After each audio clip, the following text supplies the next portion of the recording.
Welcome back. This is Mr. Laiche. It's another video for Portland Math Tutor. Today we are working with the discriminant.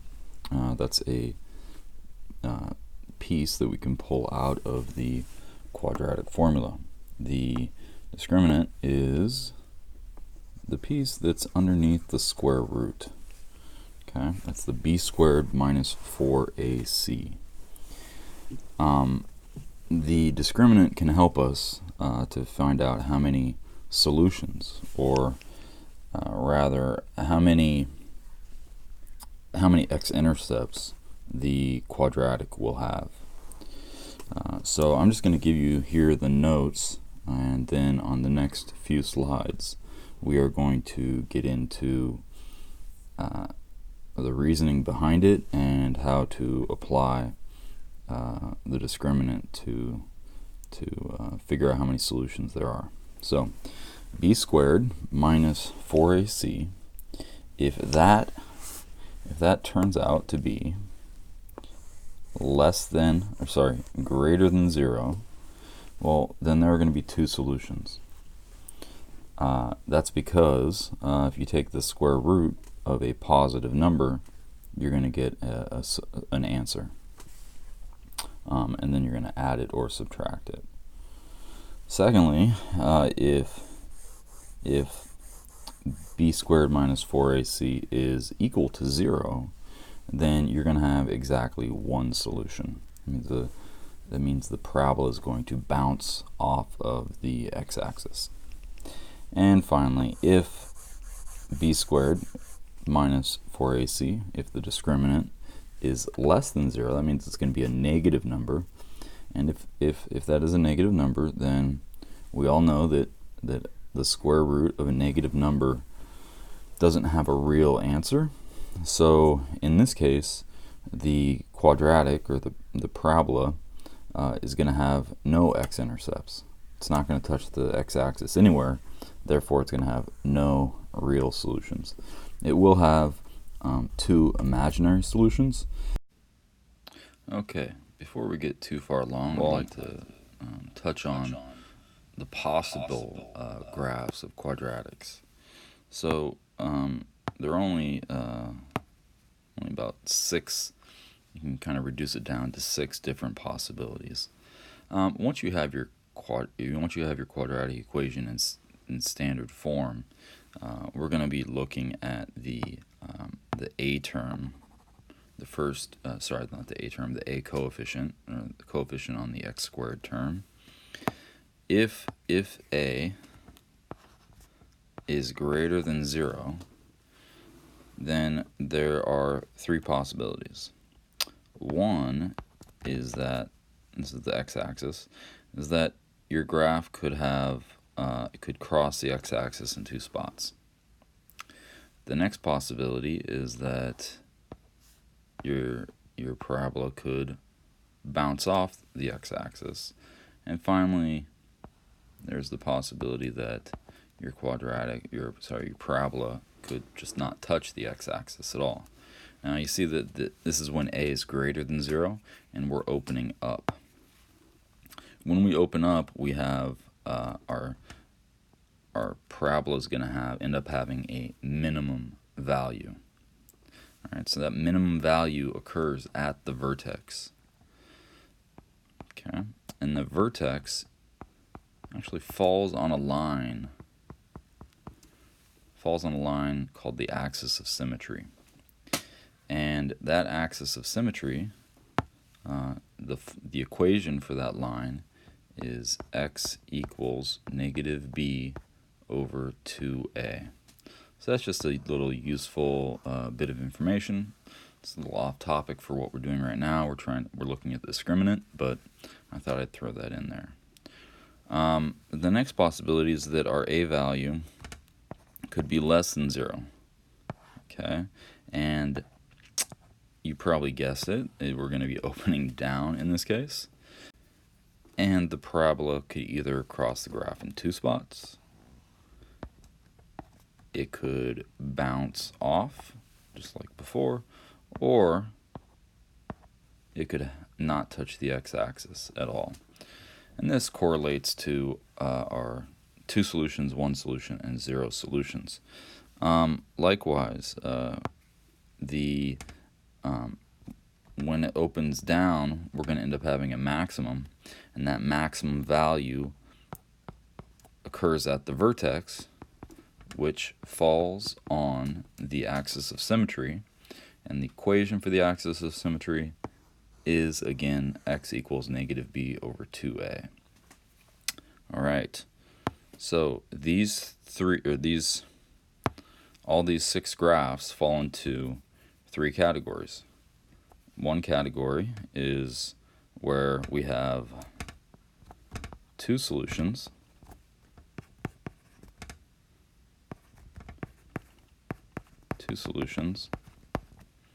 we could have 1 solution, or in these last 2 over here, we could have no solutions. And by solutions, what we're saying is x-intercepts. Now we're going to use the discriminant to help us figure out how many solutions a quadratic has.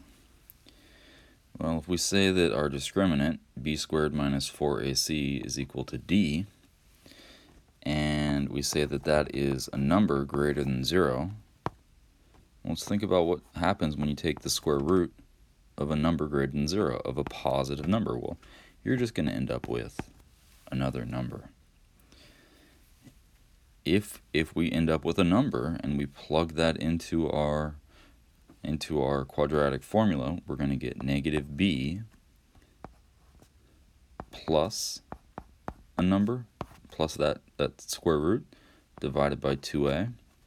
And we're going to get negative b minus that number divided by 2a. Well, that's just going to give us 2 numbers. Okay, that means this is going to have 2 solutions. Okay, when d is greater than 0. Let's say d is equal to 0. When we take the square root of a number equal to 0, well, the square root of 0 is just 0.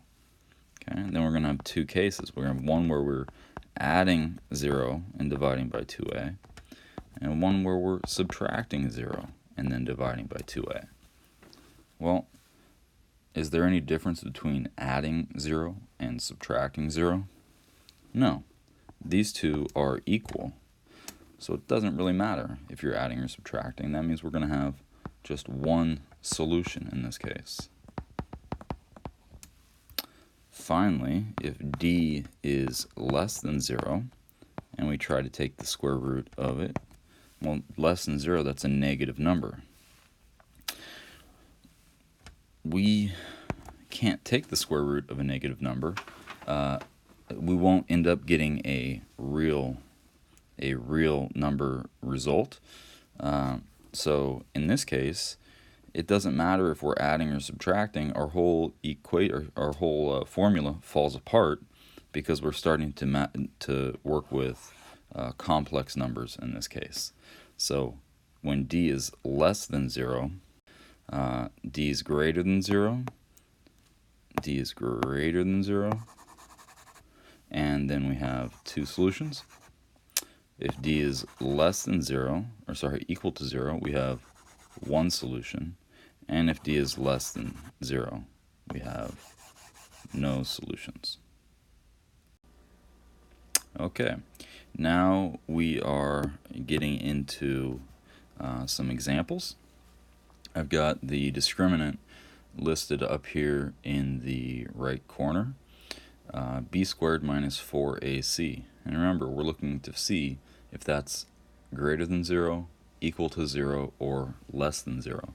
That will tell us how many solutions, or how many possible solutions the quadratic is going to have.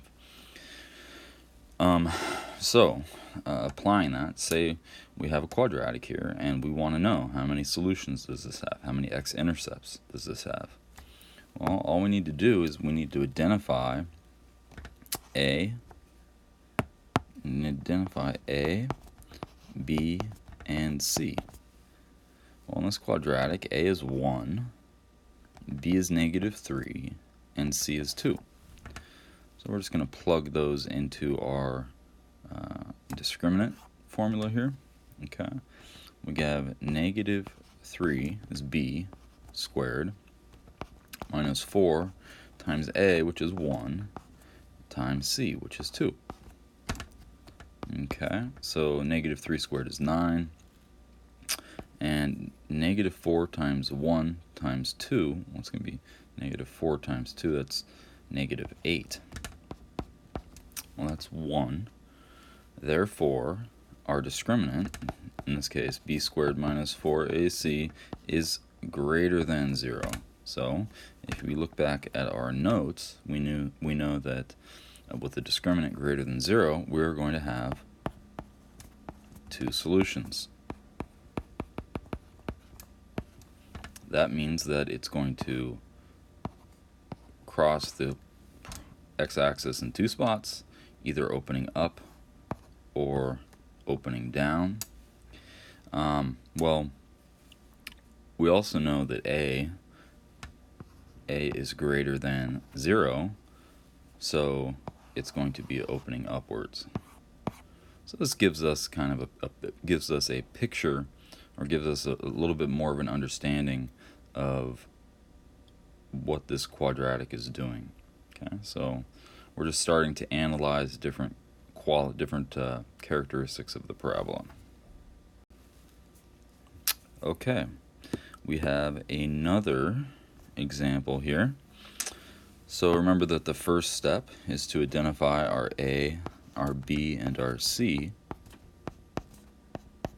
In this case, well, this isn't even in our standard form, is it? So before we even get started, I was getting a little ahead of myself here.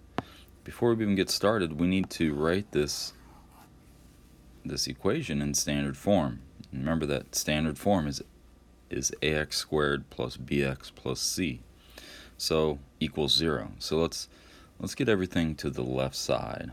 Okay, I'm gonna start by adding 4x to both sides.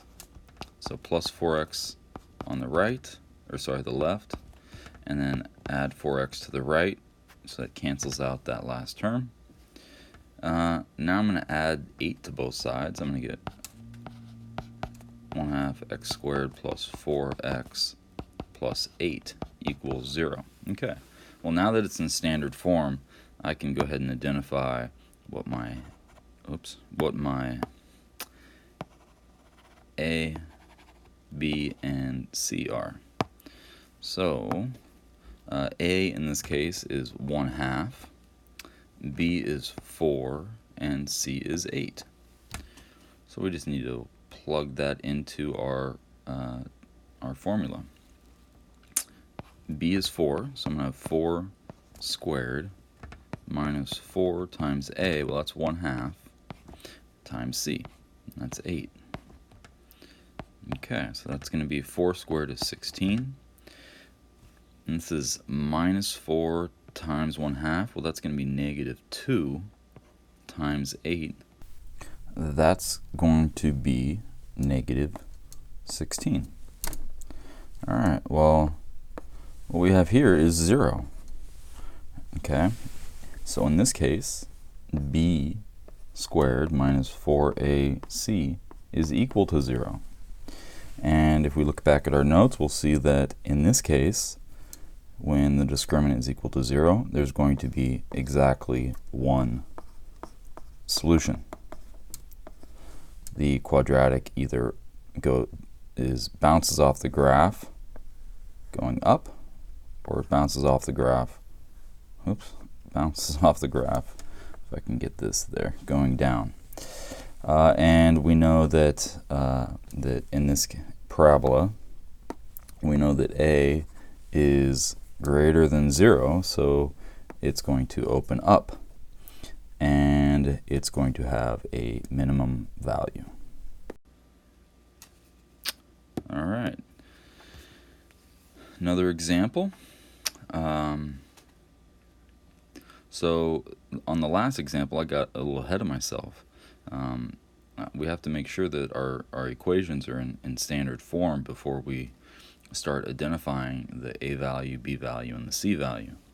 So we want to check real quick, is this in standard form? And yes, it is. It's in the ax squared plus bx plus c form, so we can go ahead and identify those values right away.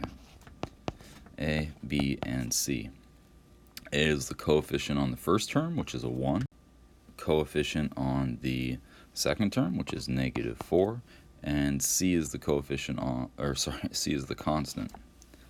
All right, we have our values. Now let's just plug those into our formula here. B is -4 squared minus 4 times 1, which is, or times a, which is 1, times c, which is 5.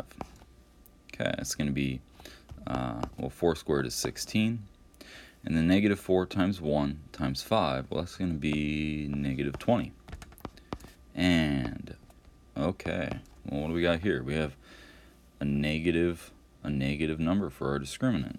That means that b squared minus 4ac is actually less than 0. Well, if you recall from our notes earlier, if the discriminant is less than 0, that means there are going to be no real solutions. This means one of two things. The quadratic could be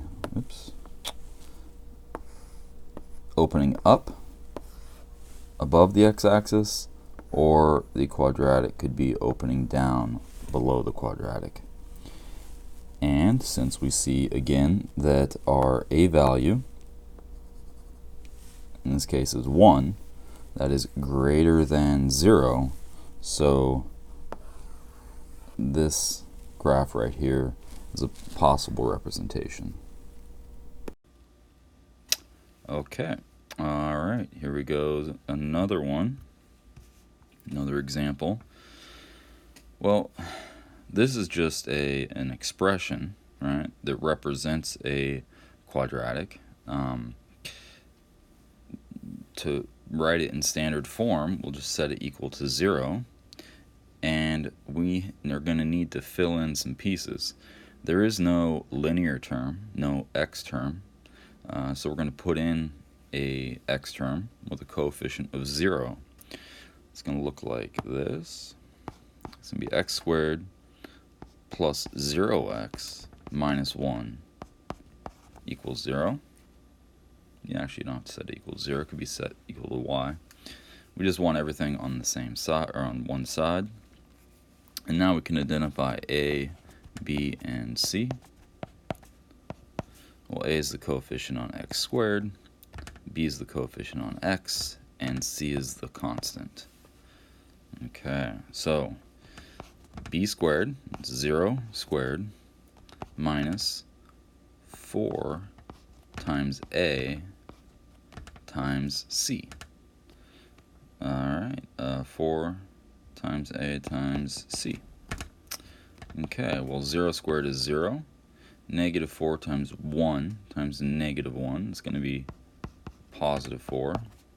So our answer is going to be 4. So in this case, b squared minus 4ac is greater than 0. And we know that that means there are going to be two solutions to this quadratic.